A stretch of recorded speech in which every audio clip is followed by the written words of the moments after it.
Chandamama Ramayana, Part 35. That crow was the son of Indra, the greatest among birds, a dweller of the mountains, and possessed the speed of the wind. As the Brahmastra pursued it, the crow wandered through the three worlds.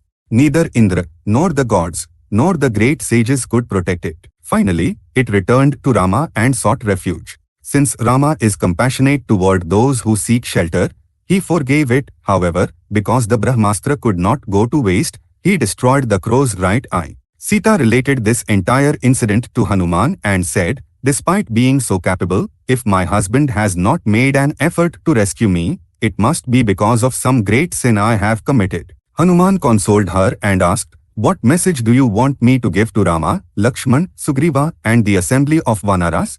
Tell Rama that I inquired after his welfare. Give him my prostrate salutations.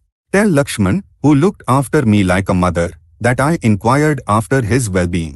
Had he been near me at that time, Ravana could not have abducted me. There is none more capable than you of setting Rama into motion," she said. Taking the Chudamani jewel tied in her garment, she gave it to Hanuman and said, "My mother gave this to me at the time of my marriage. King Dashrath was also present then. Upon seeing this, Rama will remember my mother, his father, and me."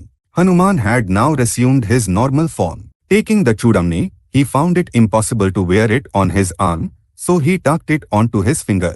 After giving Sita all the encouragement he could, Hanuman departed from her.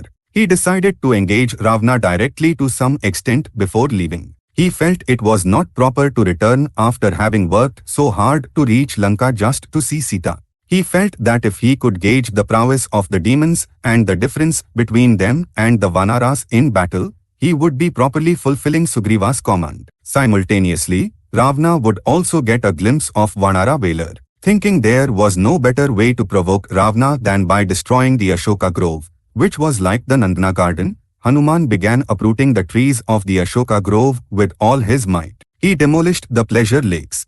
He toppled the pleasure mounds. The entire Ashoka grove was rendered a scene of havoc. All the birds on the trees shrieked in fear. Creepers and vines were torn and withered. All the structures collapsed. Hanuman stood at the gate, ready to fight no matter how many demons came. Due to the destruction Hanuman caused, all the demonesses ran out and saw him. Knowing they were watching, Hanuman expanded his already enlarged body even further.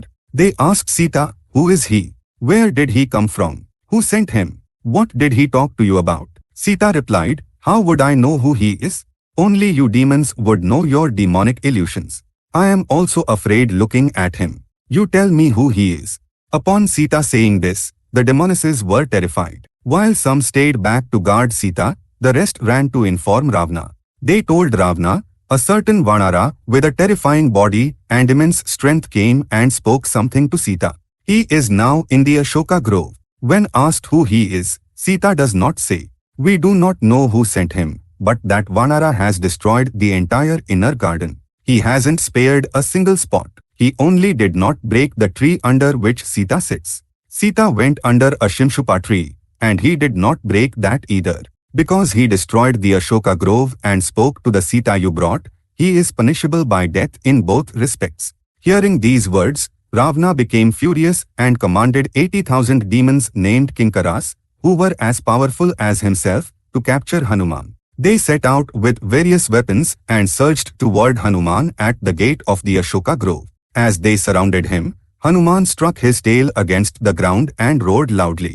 With that sound and the sound of him slapping his shoulders, all of Lanka echoed, "Victory to Rama and Lakshman! Victory to Sugriva, the king of Vanaras! I am the servant of Rama, my name is Hanuman. I am the slayer of enemies. 8,000 Ravanas are no match for me in battle. While all these demons watch, I will destroy this city of Lanka, bow to Sita and return to Rama," Hanuman shouted loudly.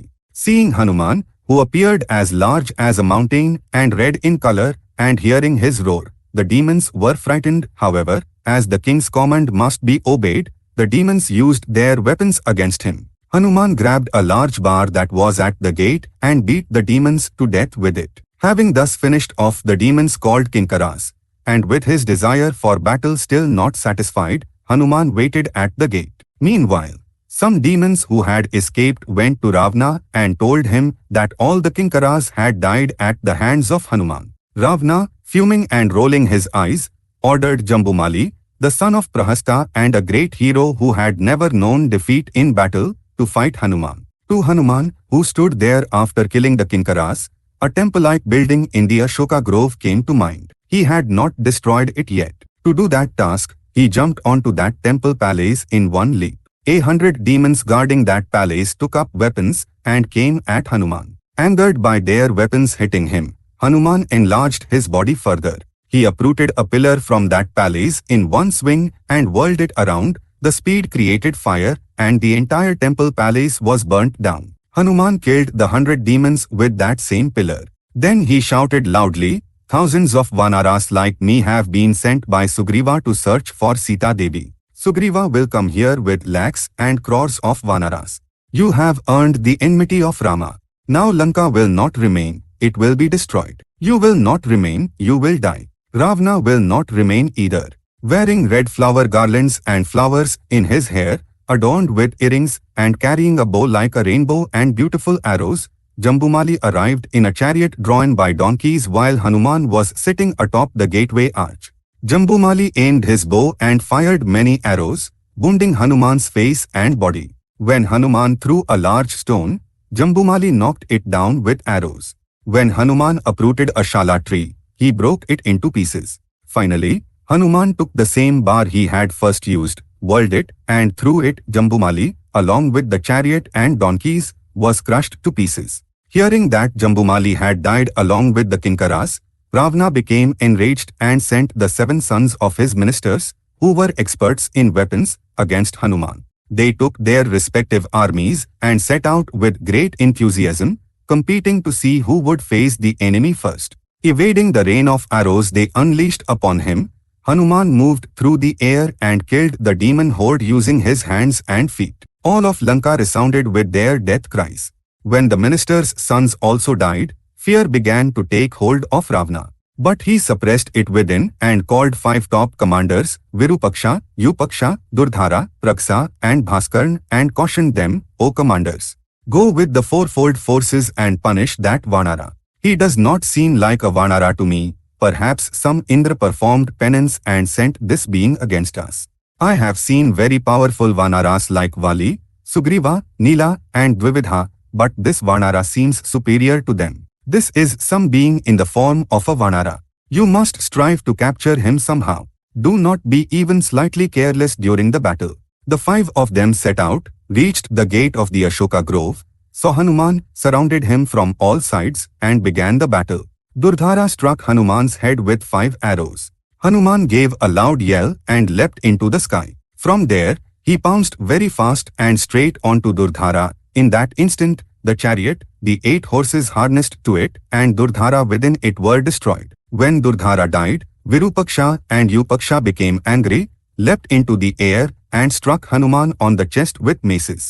Hanuman uprooted an Arjuna tree and beat them both to death with it. With 3 dead, the remaining 2 took a cleaver and a spear and set upon Hanuman, wounding him. Hanuman broke off a mountain peak along with its trees and animals, lifted it, and struck Praksa and Bhaskarn, killing them too.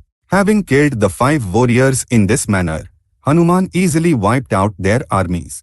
Upon hearing this news, Ravana's eye fell upon his son Aksha, who was eager for battle.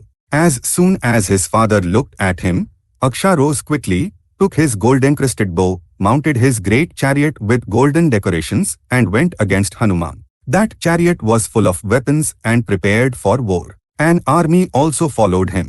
Hanuman was still at the gate of the Ashoka grove. Seeing him, Aksha realized his enemy was powerful and looked at him with respect. A great battle took place between the two. Though Aksha was a youth, Hanuman was also pleased seeing his prowess.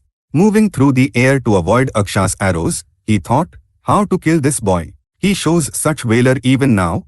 How much more powerful will he become in the future? It is better to kill him now. Aksha Kumara's chariot could also move in the sky. While it was in the sky, Hanuman struck the horses of that chariot with his hand and killed them and broke the wheels. The chariot fell to the ground, but Aksha rose into the sky with his bow. Hanuman cleverly caught both legs of Aksha as he rose, whirled him around in the air, and killed him by slamming him forcefully against the ground. Chandamama Ramayana, Part 35 is complete. For now, Swasti.